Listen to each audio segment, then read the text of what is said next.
Here it is. This is one of the ones I've been waiting for. So, welcome to the Better Learning Podcast. We are talking Ferris Bueller today, like one of the most iconic movies, one that just so much personal connection to that you'll hear about. And I'm going to be joined today with my co-host Nathan Strenge with Fielding International. Nathan, how's it going?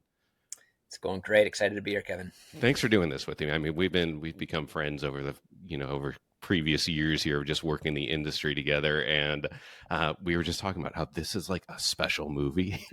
we had to we there's high standards on this one. So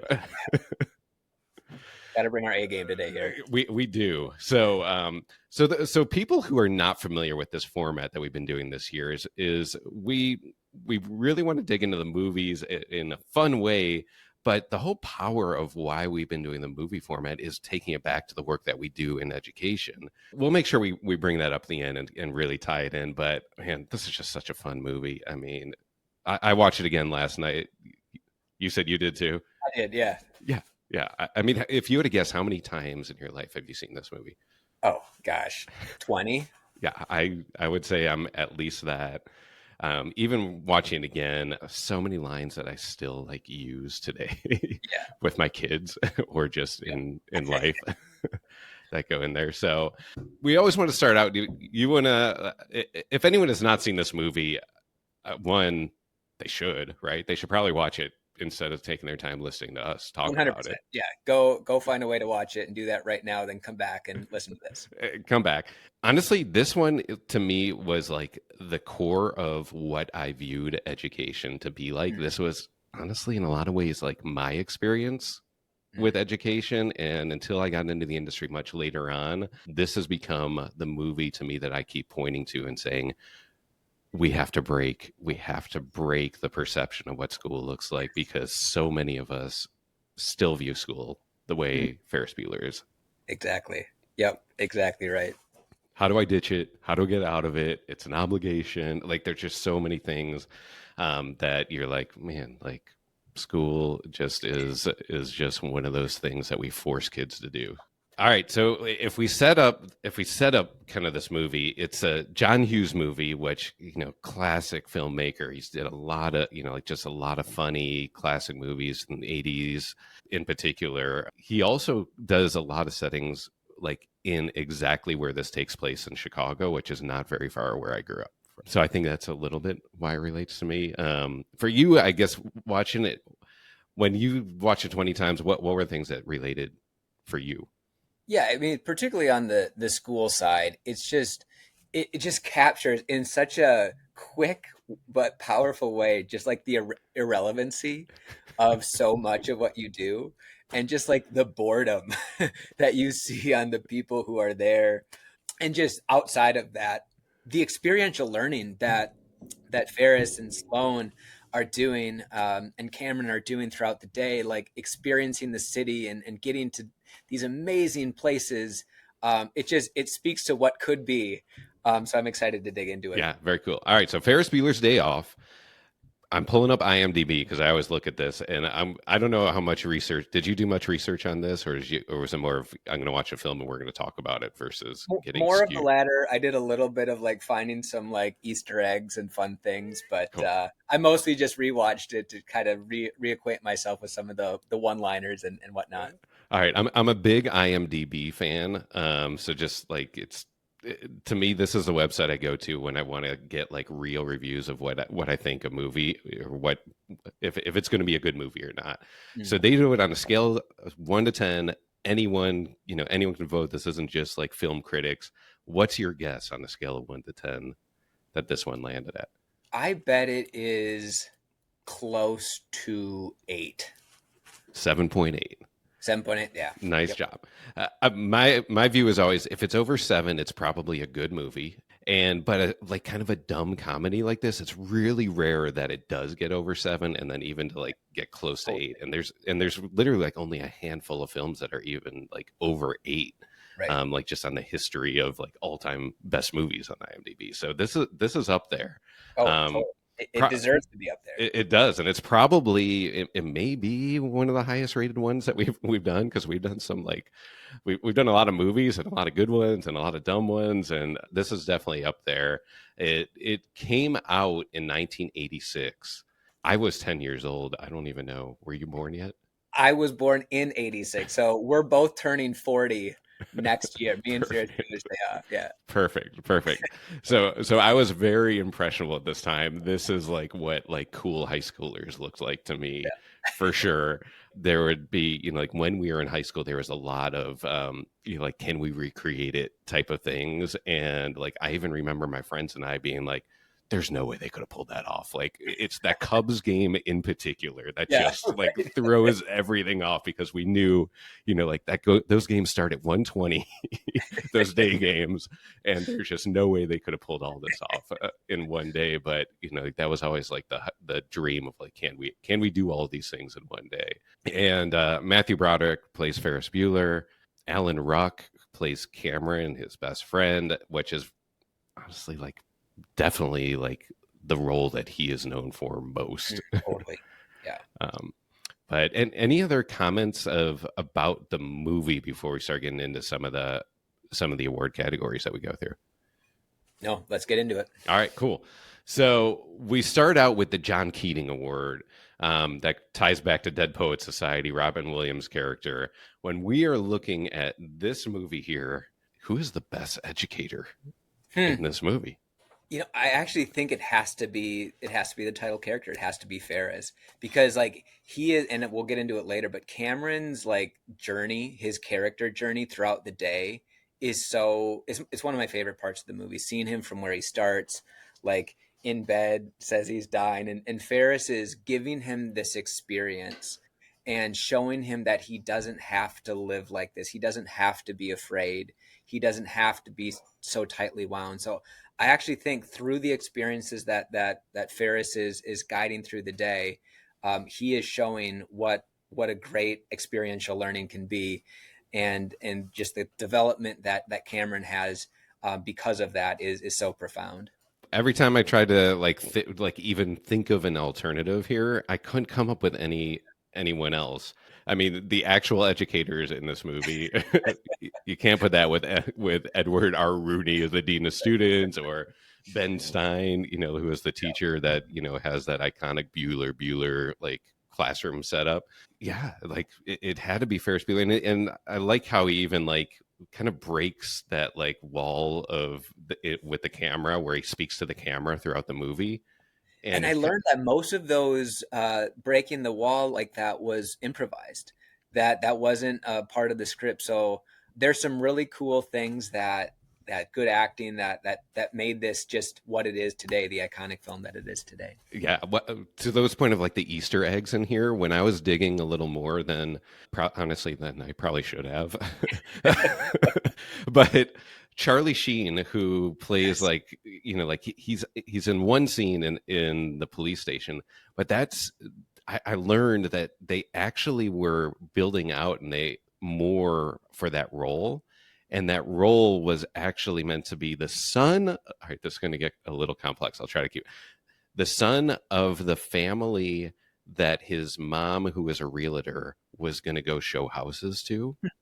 And that Cameron, or I'm sorry, that Charlie Sheen's character was good friends with Ferris Bueller younger, but then he veered into drugs, and Ferris Bueller felt responsible to like that he didn't, felt bad that he didn't kind of get him back, Ah, and he views Cameron now as like he doesn't want to miss that opportunity with Cameron as his friend. Do that, which it makes sense why they pulled it out of the movie, because it was definitely like didn't need that yeah. additional complex relationship in there. But what I learned when I was doing my little digging last night is Charlie Sheen stayed up for 48 hours before filming that scene so he could get that like strung out, like druggy look. And he has it. Like he looks like he has just come off a He does. bender. Yeah. He does. And that did you read too that he was that was like his time off. He was right in the middle of shooting the movie Lucas, which I don't know if Interesting. you know the movie Lucas. this is definitely more of like an obscure one. I felt like this was Yeah. more of like a cult classic, but it's another school movie, and it's with Corey Haim is Lucas, and he's like this tiny kid.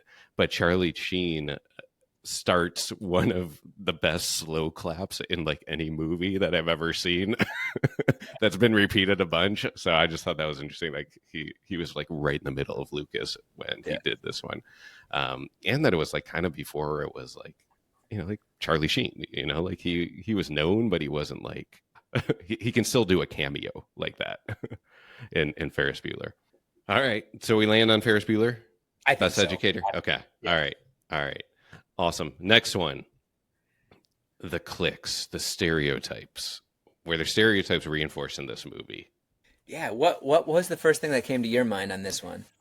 The first thing came to my mind was the line that Grace, the Oh, secretary, hey, I love it. uses. Yeah. Yeah.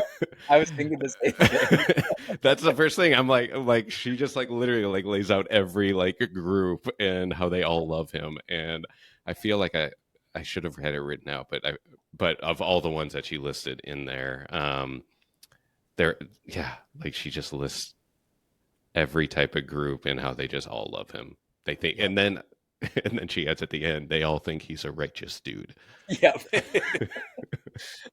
I mean, other than that, I mean, they really didn't dig in like for a high school movie, they really didn't dig in too much of like the jocks or like those type No, of you didn't get dynamics. too much of that. I mean, you kind of get like he has that conversation with the freshman, and he's like the kid who's trying to get out of summer school.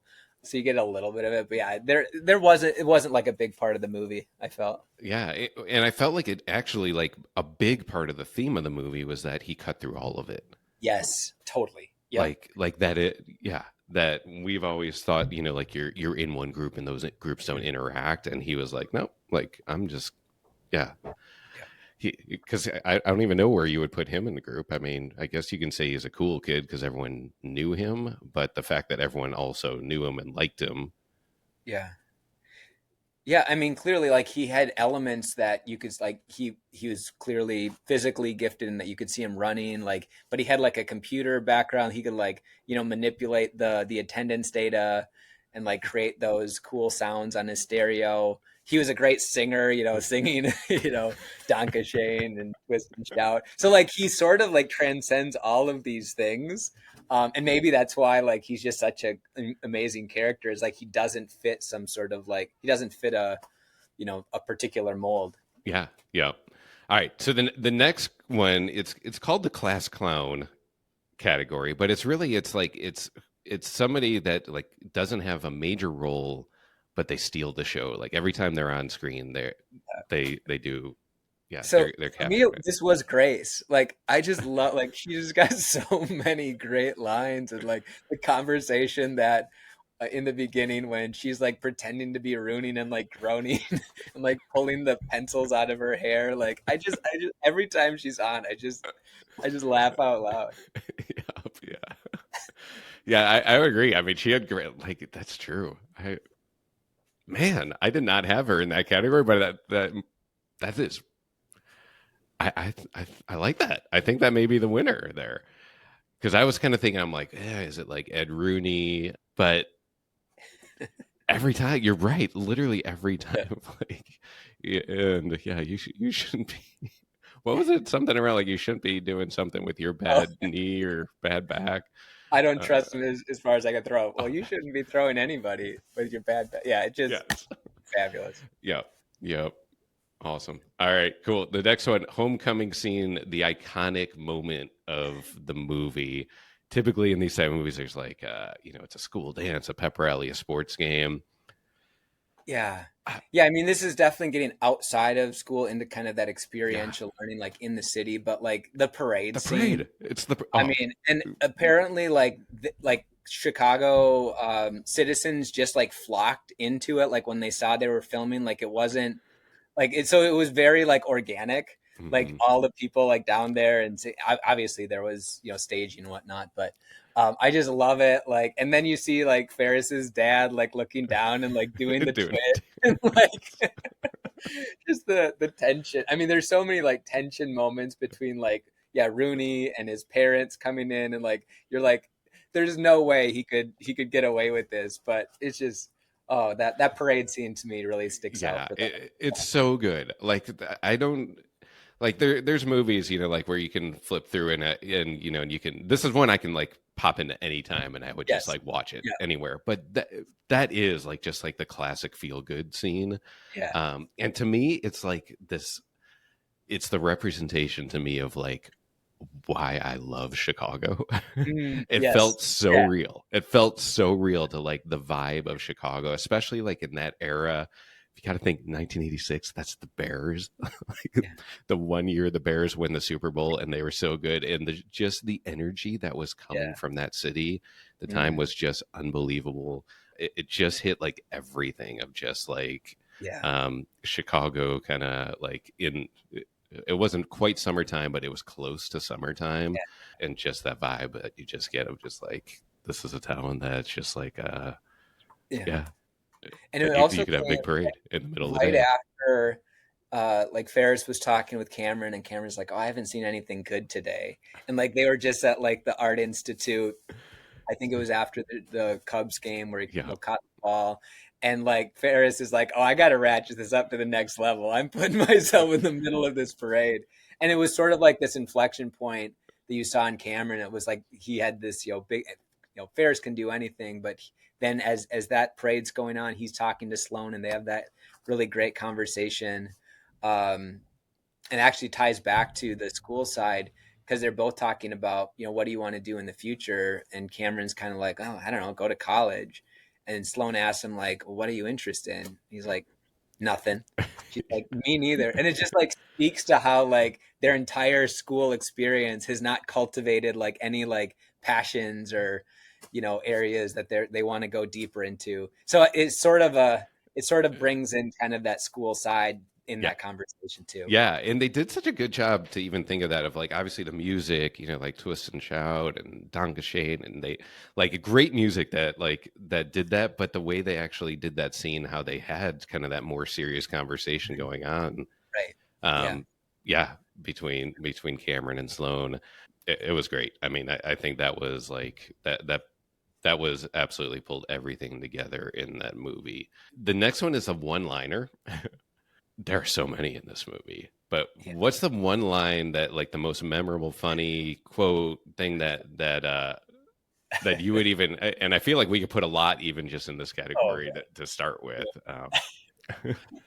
Gosh. Yeah, there's so many that stick out. I love the, when they're dropping off the Ferrari in the parking garage and the parking garage attendant says, "You can trust me. I'm a professional." Relax, I'm a Cameron's like, "Yeah, professional. relax, I'm a professional." Cameron's like, "Professional what?" Yes, yes. Love that. Love that. Me too. All right, I didn't think that was going to hit your radar. That was one to me. I'm like that's one of my favorites. I mean, the one liner that probably is just the Bueller, like the Ben Yeah. Stein, Yeah. Bueller, Yeah. Bueller. Um, Anyone, anyone. Yeah. and yeah, anyone. The other, yeah, I mean, there are so many in here.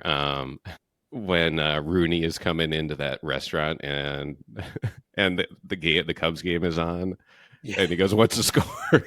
Yeah. Nothing, nothing. Who's Nothing, winning? nothing. Who's Yeah. winning? The Bears. Bears. Yeah. Yeah, Obviously, there's life moves pretty fast. I mean, that is just like the thing that kind of speaks to the theme of the movie. Like, don't let the time that you have go to waste. Like, go out there and live. And I think that is like the thing that always resonates with me is like he wasn't afraid to go out and take risks, right? Like there were so many risks. Like he put himself out there almost absurdly, but yeah, life moves pretty fast. so here are some other ones that I was listing in there too of like when he's talking about like how he can fake out his parents to be sick and he goes when you lean over you have to lick your palms. It's a little childish but so is high school. Yes, love that one.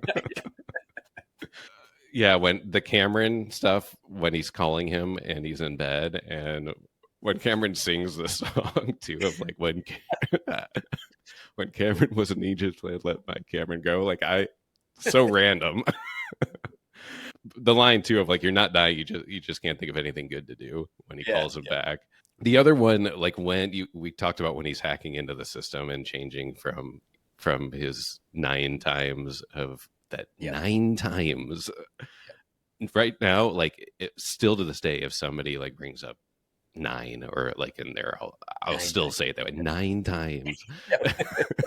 It's kind of like the kids right now with the 6 7 Yeah. Yep. of like, yeah, anytime you get that in there. I think I hit the majority of them. Yeah. That's a good list right Yeah, there. yeah, we Yeah. got a lot in there. We could go on all day, but All right, we could. All right, realistic or ridiculous category. We're talking. We kind of hit a lot of the realistic components of like that are true, the way school or childhood or like that, that senior in high school or 16 to 18-year-old view is. I felt like that was pretty realistic. yeah. Of It's I would say like there's kind of two different scenes where they show teachers like lecturing, like the Ben Stein one is the more iconic one, but then there's the other one where Sloane is in her class. It's an English class. I think it is definitely over the top of like teacher directed instruction. Almost no engagement at all. Like kids are like drooling on the desk and like yes. half asleep. So like that's definitely over the top. And Do you I think it's over the top then or now? there's probably still some, there's a teacher out there who still is very much like, lecturing like that. But I think it's a lot rarer. There's still a lot of like sage on the stage type of things. Just within that, you try to see more, engagement strategies to try to bring people in, even on a, basic, think pair share type of thing. But so I would just say like if there's one thing that's a little ridiculous from a school side is like that is like the very much of like a almost like caricature Yes. of a Yeah. teacher directed Yeah. lecture. Yeah. Yeah. I mean, I agree. I do think at the time that was probably the predominant teaching method the way, and I would say like from my experience, it was pretty similar to that. Like it was just literally sit there and watch the clock until this teacher stops talking. So we can go in the hallway and talk to our friends for a few minutes before we go to the next class. But I'm so glad, and I think maybe a moment for us to recognize how far the industry has Mm. come and Yes. has evolved. But we still are now. We still have to break that stereotype, that caricature that you're talking about. I still think Yeah. a lot of people that are kind of my age and older, for sure, still think that's the way school is, and that's the Oh, way it totally. should remain. Yeah. Yeah, at least how it is, or that's like the version of school that they went to. So you definitely have to like, we need good storytelling to show that there are way better ways to engage kids than just talking at them for long periods of time. Yeah. How about ridiculous? I have a few. I mean, obviously, just like how much that they can do in the day. I think that was ridiculous. They couldn't really Oh pull yeah, all outside of all the of school. that. But Yeah, even within school, for me, the one thing that stood out is that the dean, the dean of students, is not going to go to a kid's house. right. Yeah. Oh yeah. like Yep. that obviously was just like ridiculousness to just be funny in a movie. Yes. Yeah. Um, yeah, and the whole idea too of even just like the the way that he was waiting with Sloane at the front of the Right. school. Yeah. The one thing that I think is actually very realistic, there were a couple of scenes that showed a hallway space Yes. and like how empty it is, like during while class is going on. Like the probably the most famous one is where Rooney is like running between the doors and then like stopping to like walk Yes. like as he goes by like the window of the door. Yes. But it's like, yeah, like this happens all the time where we have like these like very isolated, almost like siloed classrooms that there's no connections. And like especially at the high school where you have your math that is over here in this part of the school, and then you have within that you have a single classroom. Like just how isolated it is. Like I actually think it does a really nice job in those sort of like hallway scenes of capturing just like how isolated schools can be. Yeah. Yeah. Totally agree. Awesome. All right. The iPhone effect. Oh, Hypothetically, this is a huge one. This is this a is a huge one. huge one. They make Yeah, you make this movie yeah. today, which I There's did no way. learn. I kind of remember this, but they actually like tried to do a TV series in this in like the early '90s. Um, Oh, really? yeah, yeah. Oh, I wonder if that like I would love to actually try to watch that. And it looked like Jennifer Aniston was playing the sister role. Oh, in there. Jennifer Grey's role? But Okay. yeah, but take that. Yeah, Yeah. But erase your so memory of me mentioning that and go back to if so this just is like made right now. there's we've mentioned them already, but there's two things that would absolutely give Ferris's day away. And that was if he's singing in the middle of a parade and there's that crowd, like there's going to be social media, like somebody's going to be on their iPhone posting Yes, that to social media. And yes, there's right away, there's documentation of it. And also like the Cubs game, it's going to be on a everywhere. broadcast. There's going to be a recording of it.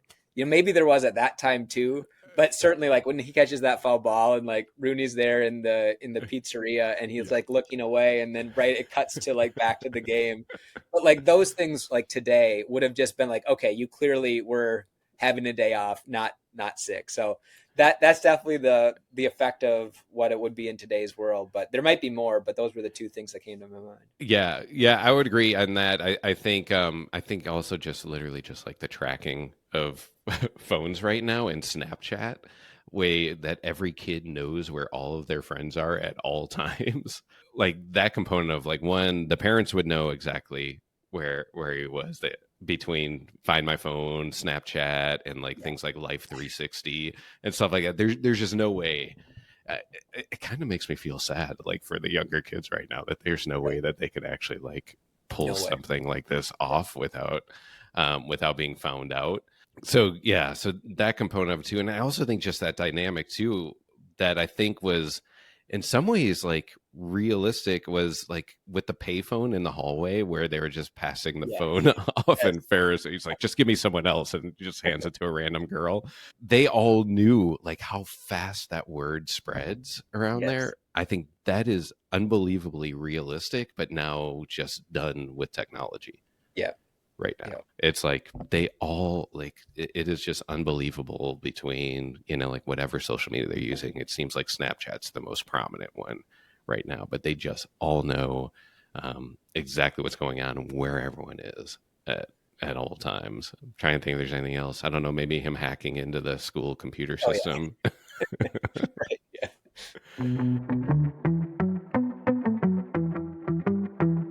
When we work with schools at K 12, it's not just about furniture or design, it's about impact. Our radically student centered approach puts students at the center of every decision. From that first conversation to the final walkthrough, we're focused on creating spaces that actually work for the kids, the teachers, and the community. So if you're looking to do more than just check a box on your next project, let's talk. Visit K12.com. That's KAY-TWELVE.com and see how we're helping schools transform learning one student at a time. Because at K 12, it's not just about projects and furniture, it's about purpose.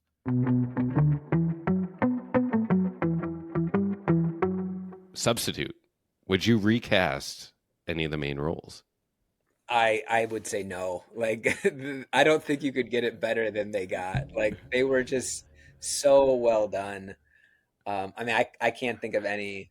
I was trying to think like if you were to make it today, like as like a try to remake this maybe for like 40 years later, different era. Right. Uh, like, is there somebody today who would be interesting in that role, or maybe like a different spin on it? Like, what if you took like a female perspective, for instance? Like, if, Yeah. but I don't know. Nothing really came to mind. What about you?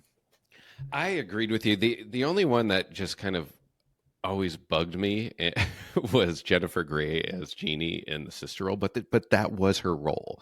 So I'm like, maybe she was just like she was supposed to be like kind of that annoying, frustrating, yeah, one that you're like, oh come on, why are you like trying to bust your brother so much? But yeah, I thought that role, especially because she was a pretty big star at the time. Like she was I mean, she was Dirty Dancing. I don't know if that one was came out right before, but I felt like she was like kind of underutilized and maybe not in the right role in Mm. there. But again, no, Dirty Dancing was after that, which I also did not know that they were Matthew Broderick and Jennifer Grey were dating. Like even though they played sisters, they were They dating. they were. Oh, I Yes. did not know that. Yeah, Okay. or they either dating or started dating um from that movie.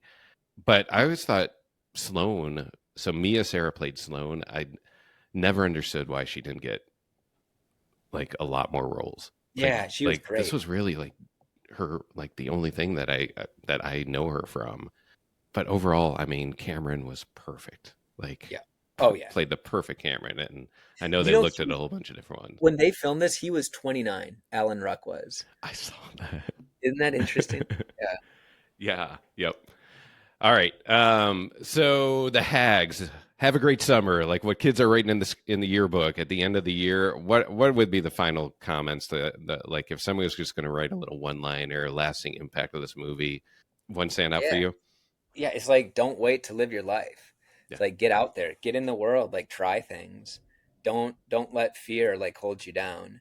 It's like I think for me like that is like the lasting and it's what makes it timeless is like it's really fun, but it has that like really deep like rich meaning behind it. So like for me it's all about that like let's go and experience the world, let's go experience life. Let's not wait until, we get to some age and have some the right time, the right moment. Like let's get out there, and that applies to school too.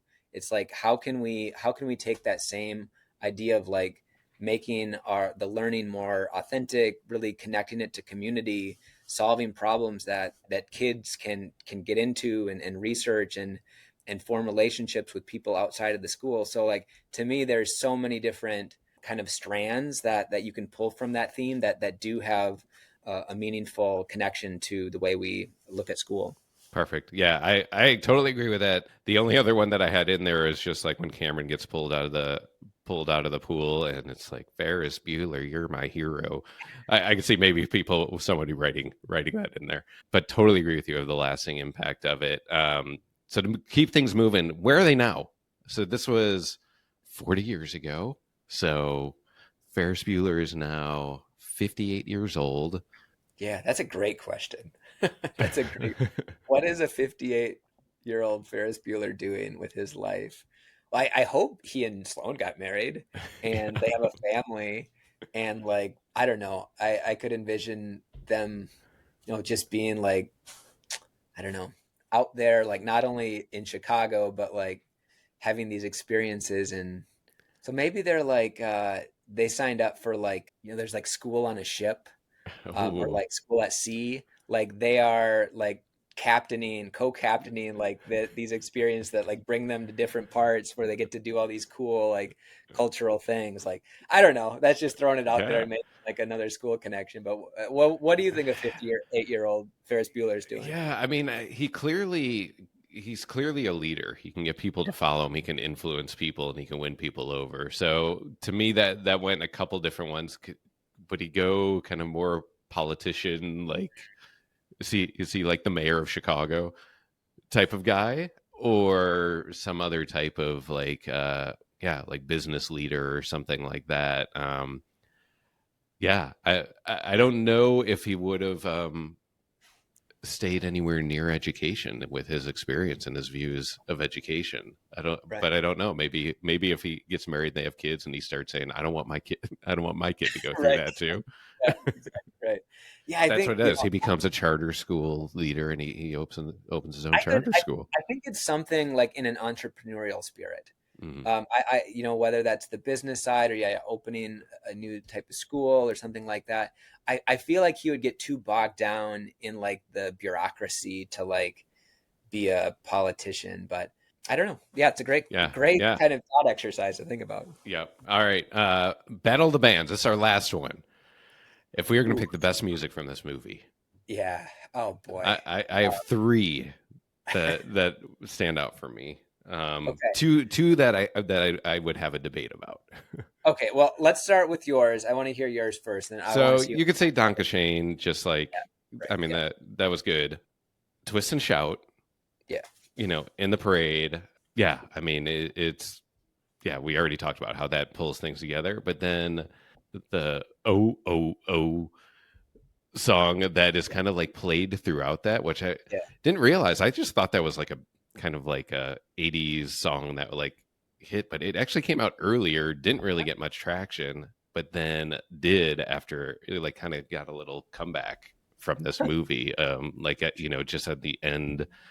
Yeah. Yeah, the end where Rooney's on the bus sitting with the kids. So one of those two, because and I want to throw that in because if you hear that song, at least for me, I think definitely Ferris Bueller, Twist Yes. and Shout. True. It's got a It has story of other its own other outside of the movie. Yeah, no, it's a great, and that scene with Rooney going on the bus was such a great way to end the film too. Like, Yeah, oh man, I loved the way they used the Star Wars theme when true. the guys were in the Yes. Ferrari driving. It just like it just felt like such like a it hit just right as like the opening credits of Star Wars. Like these guys like going over the jump on in the road and like just flying going 100 miles an hour. It's like yeah, it's just I love that. Yeah, I agree. I think that was good too. And then even just in the background, they had a quick shot of like MTV and the MTV music theme too, like just again capturing that moment there. But yeah, all right, all right. Well, I think what we're talking about with that song and the credits is a good way to wrap it up. One of the first movies that I could think of that in the middle of the credits there was more to the movie. Like there's more Yes. laughs Yeah. where he comes back on the screen and it's just like, "What are you doing? Like it's over. Go home." Because of that, I have been one of those ones. If I go see a movie in the movie theater, I stay to the very end after the Just in credits. case. Yes. Yeah. Just in case. What always works for you for like a Marvel movie, like you can just count on it there. See, I've never. I'm not a Marvel like all the Marvel like superhero movies, Avenger. Like I haven't seen any of them. Yeah. That's a whole nother that's a Yeah. tangent, but there's always that like post credit like teaser for Hmm. something else. I didn't know that. All right, maybe I should watch them now. All right, that's Ferris Bueller. Whew, all right. I hope we yeah I hope we did well representing that one. I'm sure I'll get comments, most likely from my brothers there because I've watched this movie with them a lot. So I'm sure they will tell me things that I missed. Real world. Tell me what are you working on now? What are things that you're spending a lot of your time and thoughts and Well, focus on? you know, the biggest thing right now is a common problem that schools that we are working with is facing is they built this brand new school that probably has flexible learning environments, but teachers haven't received any real training to actually activate these spaces and work on more collaborative adult practices to connect into more interdisciplinary. Really, like we were talking about with Ferris Bueller, de-siloing education to try to bring more authentic experiences, to try to create more student agency, more movement. So like that is coming down to one word is activation. So like that's the big thing. And really excited to be working with you towards A4LE's Learningscapes here at the end of October. Learningscapes. I can't believe it's that time of year already. I know we Yeah. are like almost a month away from this, just over a month away, and we're doing an amazing film festival to kick off the conference together. So excited for what that's going to look like, and I just think there's so much that we can do together when we look at the power of the environment and how we can help people use it to the best of their ability. Awesome. Yeah, I want to hype up more of this film festival. So it is going to be on that Wednesday, October 29th at Learningscapes. So if you're going to Learningscapes in Phoenix this year, the general session is Wednesday afternoon, but there's actually this like special film festival that we're going to be doing before that. So highly encourage you to go to it, and it's really something that came from you and I talking at Learningscapes last year of talking about kind of the power of storytelling and how much it can influence people. Do you want to talk through kind of some of the things, or should we leave it just as like a cliffhanger of like just go there and attend?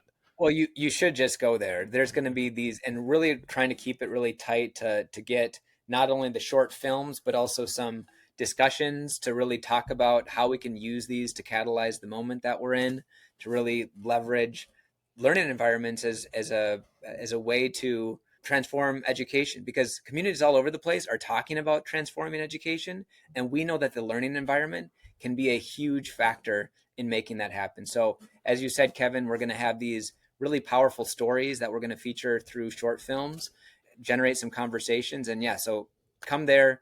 The film festival is going to be amazing. Yep, very cool. Yep, and for the people who don't know, I mean, I appreciate you representing the K-12 gear, but you also have your Fielding International gear where you work. And for the people who don't know Fielding International, and I didn't fully understand this until we started talking to you guys more about this, is how much your focus is on bringing kind of those three components together of like the built environment, the interiors of the space, and then the most important one of the instruction. Like how do you connect all three of those together? And it's been really fascinating learning more about how you guys work, and more of like how I feel like our industry needs to really be thinking about that, because we've all had those examples where we're really proud of the building we built. You know, it looks great, you know, at that opening day, and then you come back there 6 months later and you're like, oh, like it's just not being fully implemented the way it was planned. And so I've really enjoyed kind of having those conversations with you guys at Fielding of how do we put all this together Yeah. into to your point, that activation. Like we know the why, like we understand kind of the How? research. It's just like, how do Yeah. we do this? We need to. How do we actually make the implementation changes that are going to lead to the vision that we've cultivated? Yep. And I'm also very excited to the possibility of having these conversations alongside you and Mark at K-12, with other people, to how can we have this conversation zero, that initial conversation that gets us to the how? Because it's not as much about the why anymore. It's how do we actually do this work? Yeah, and this is a little sneak peek on the things that I've been working on too, that will be introducing, and not just me, like our teams and the industry. This is really an industry initiative, but one of the things that's been on my plate, that if you've been following the podcast, for the listeners, that last year we did a 3-part series of looking at how do we connect all of these components together. And this is really kind of the evolution of it, of what we've been calling kind of these project or these conversation zero, of like, how do we get everyone to the table really early on to recognize the importance. And then we're working on a book here that's coming out here, that's really going to be looking at the approach of all the lessons learned of what are those core components that need to happen, so that we don't miss out on these opportunities when the community does have the opportunity to either build a new school or do like a massive renovation. So I'm excited about it. We got a lot of things. Like I just, we're going into that time of year where it's just like, I feel like it's the Super Bowl of like our industry. So I'm excited about it, and it will be good to hang out with you too. Can't wait. All right. Awesome. For the listeners, you know, it's Learningscapes. Sign up, attend to that. Absolutely do that. But then, if you enjoy these types of conversations and really bring our industry forward, hit subscribe wherever you're listening, watching to this, whether it's YouTube, Spotify, Apple, or betterlearningpodcast.com, which is our hub for everything. It's been really fun going through these movie formats this year, and just really having some fun conversations, while also knowing that we're making an impact. So just appreciate the audience so much, because it is a really cool community that we're surrounded by. So Nathan, I will see you in a little over a month. All righty. All right. Take care. Thanks for doing this. The Better Learning Podcast is produced by Matt Rogers and edited by Kelly Jones. The views and opinions shared on this podcast are those of the individual speaking and do not necessarily represent the perspectives of their affiliated companies, organizations, or associations.